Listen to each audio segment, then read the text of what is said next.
আসসালামু আলাইকুম, আশা করি আপনারা সব অনেক ভালো আছেন। আজকে আপনাদের নিয়ে হলো হেলিওর নতুন একটা ফোন, যেটা হলো হেলিও 95। এই মোবাইলটার ফুল ওভারঅল একটা ইন ডিটেলস রিভিউ। কয়েকদিন আগে আমরা এটা ইমপ্রেশন ভিডিও নিয়ে এসেছিলাম, আজকে এটা নিয়ে ইন ডিটেলস আলোচনা করব।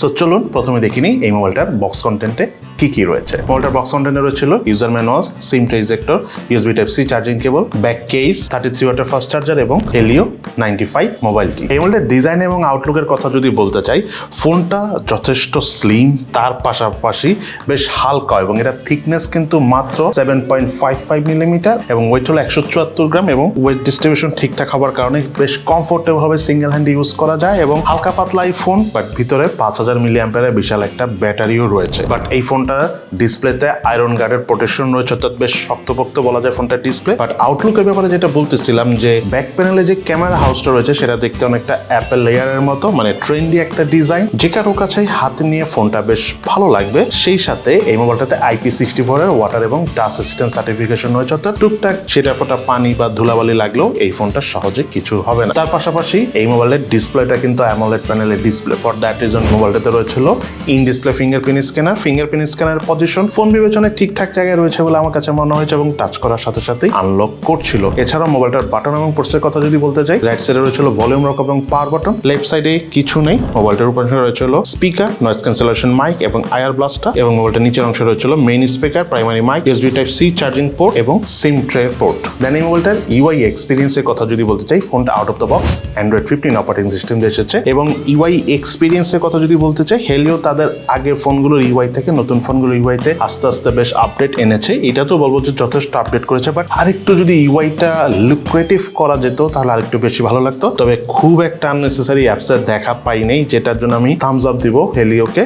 এবং ইউআই এক্সপিরিয়েন্সও যথেষ্ট ভালো ছিল, আমরা কোনো ধরনের কোনো ল্যাগিং এর দেখা পাইনি যখন আমরা এক্সট্রিম ইউজ করেছি তখন। তবে অ্যাপ ওপেনিং, অ্যাপ ক্লোজিং আরেকটু যদি বেশি স্পিডে হতো তাহলে আরেকটু বেশি ভালো লাগতো। দেন এই মোবাইলটাতে 5000 মিলি অ্যাম্পিয়ারের ব্যাটারির সাথে 33 ওয়াটের ফাস্ট চার্জার রয়েছে, এটা আমরা ভিডিও শুরুতেই বলেছি। এবং চার্জ ব্যাকআপও আমাদের কাছে বেশ ভালো লেগেছে। ব্যাটারি ড্রেনিং বা চার্জ ড্রেনিং ইস্যুস আমরা পাইনি। যখন আমরা ওভারঅল টুকটাক বেসিক ইউজ করেছি তখন আমরা অ্যারাউন্ড একদিনের থেকে একটু বেশি 1.5 দিনের কাছাকাছি চার্জ ব্যাকআপ পেয়েছি। বাট যখন আমরা একদম টানা কন্টিনিউয়াস ইউজ করেছি তখন এই ফোনটার চার্জ ব্যাকআপ পেয়েছি অ্যারাউন্ড 5 ঘন্টার কাছাকাছি। দেন এই মোবাইলটা ক্যামেরার কথা যদি বলতে চাই, ব্যাক প্যানেলে দুইটা ক্যামেরা রয়েছে, যার মধ্যে মেইন ক্যামেরাটা হলো 50 মেগাপিক্সেল, যেটা সেন্সর হিসেবে রয়েছিল সনি IMX এর 752 সেন্সর, এবং আরেকটা হলো 2 মেগাপিক্সেলের ম্যাক্রো ক্যামেরা। দেন ক্যামেরা দিয়ে তোলা ছবির এক্সপিরিয়েন্সের কথা যদি বলতে চাই, ছবির ডিটেলস এর আমরা বেশ ঘাটতির দেখা পেয়েছি, আর একটু ভালো ডিটেলস আসলে ভালো লাগতো। তবে আবার ভালো লাইট কন্ডিশনের ছবি তুললে যেহেতু সনি IMX এর সেন্সর রয়েছে, আবার দেখা গেছে যে ব্যাকগ্রাউন্ড প্রসেসিংটা মোটামুটি বেশ ভালো হওয়ার কারণে কিছু কিছু ছবি বেশ ভালো ছিল। তবে আমি মেইন জিনিসটা বলবো, এই ফোনের ক্যামেরা দিয়ে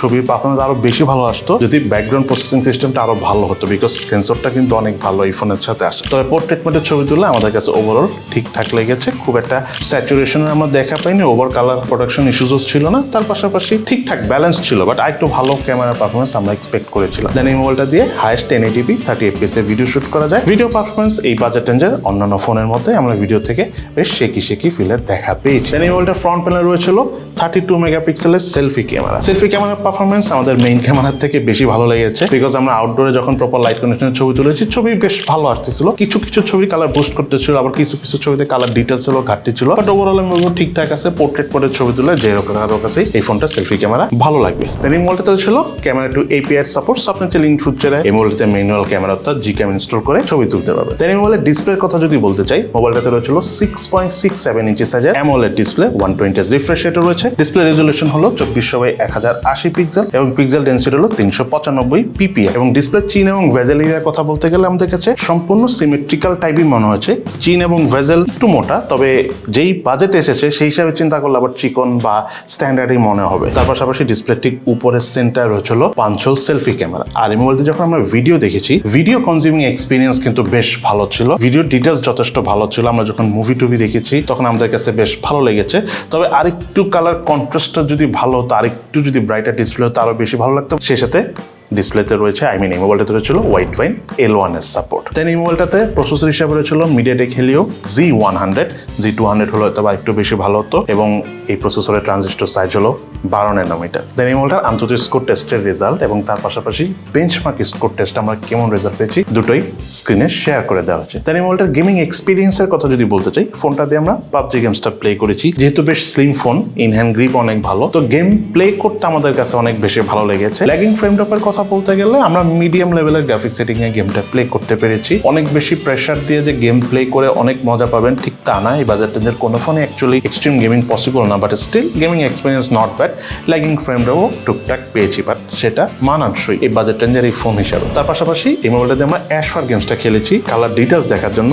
কালার ডিটেলস আমাদের কাছে ওভারঅল স্যাটিসফ্যাক্টরি মনে হয়েছে, এবং হ্যাপটিক ফিডব্যাকের পারফরমেন্সও ওভারঅল ওকে লেভেলের আছে, ভালোই লাগবে যদি আপনারা রেসিং টাইপ গেম খেলেন। তার পাশাপাশি আমরা নর্মাল গেম হিসেবে সাবওয়ে সার্ফার্স টাইপ গেমগুলো খেলে দেখেছি, আমাদের কাছে বেশ ভালো লেগেছে। কালার ডিটেলস, কালার রিপ্রোডাকশন ভালো হওয়ার কারণে ডিসপ্লে কোয়ালিটিও আমাদের কাছে যেমন ভালো লেগেছে, গেমিং করার সময় আমরা মজা পেয়েছি। দেন এই মোবাইলটা যদি প্রাইসের কথা বলতে চাই, বাংলাদেশ মার্কেটে এই ফোনটা 8GB RAM 128GB storage ভেরিয়েন্টে launch হয়েছে, এবং এটার প্রাইস হলো 19,999 টাকা। এবার চলো আমরা জেনে এই ফোনটি ইউজ করতে যে কোন বিষয়গুলো আমাদের ভালো লেগেছে এবং কোন বিষয়গুলো আমাদের খুব একটা ভালো লাগেনি। যদি আমি প্রথমে ল্যাকিংস এর কথা বলতে যাই, এই ফোনটা মোটামুটি যেই বাজেটে, যেই স্টোরেজ, যেই র্যামে এসেছে সেই হিসাবে যদি চিন্তা করি, আমার কাছে ফোনটার ইউআইটাই একটু ল্যাকিংস মনে হয়েছে। এই ইউআইটাই যদি আরেকটু লুক্রেটিভ করা যায়, আর একটু ইন্টারেস্টিং করা যেত, তাহলে অনেক অনেক বেশি ভালো লাগতো, এবং তার পাশাপাশি আই থিঙ্ক এটা মার্কেটে প্রায় সব ফোনকে বিট করে দিতে পারতো, বিকজ এই ফোনটা যে স্ট্রং পয়েন্টগুলো রয়েছে পজিটিভলি যদি আমি চিন্তা করি, সেটা হলো এই ফোনটার আউটলুক কিন্তু বেশ ভালো, বেশ স্লিম, এবং ক্যামেরার স্টাইলটা আমার কাছে বেশ ভালো লেগেছে। ক্যামেরার পারফরমেন্স আরেকটু বেশি ভালো হতো, তাহলে সব দিক থেকে বেস্ট হতো, বাট এছাড়া গেমিং এক্সপিরিয়েন্স